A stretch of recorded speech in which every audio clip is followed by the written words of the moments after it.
Vice Ganda humingi ng paumanhin sa madlang people sa mga naging insensitive na biro. Humingi ng paumanhin si Vice Ganda sa mga manonood ng It's Showtime, partikular sa tinatawag niyang madlang people. Kasunod ng mga reklamong natanggap ng programa tungkol sa ilan nilang biro na itinuturing ng iba na offensive o insensitive. Sa pagtatapos ng isang episode ng It's Showtime, diretsahang nagsalita si Vice upang tugunan ng issue. Ayon sa kanya, nakarating sa kanyang kaalaman na may ilang manonood na hindi naging komportable o nasaktan sa ilan sa mga biro, kabilang ang mga ginagawa nila sa segment na Memory Mar. Sinabi ni Vice na hindi nila layunin na makasakit ng damdamin ng sinuman.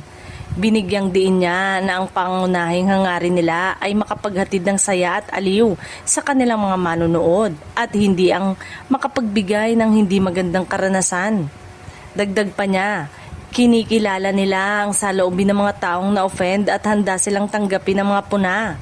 Aniya mahalaga para sa kanila ang feedback ng kanilang mga manonood upang lalo pa nilang mapabuti ang kanilang programa.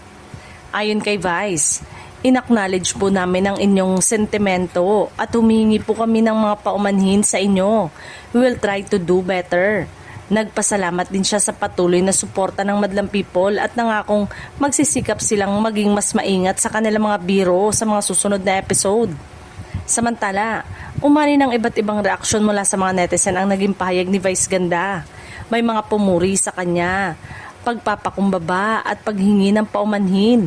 Habang may ilan namang naniniwalang sapat na ang kanyang paliwanag at umaasang magsisilbi itong aral upang maging mas maingat sa pagbibitaw ng mga biro sa telebisyon.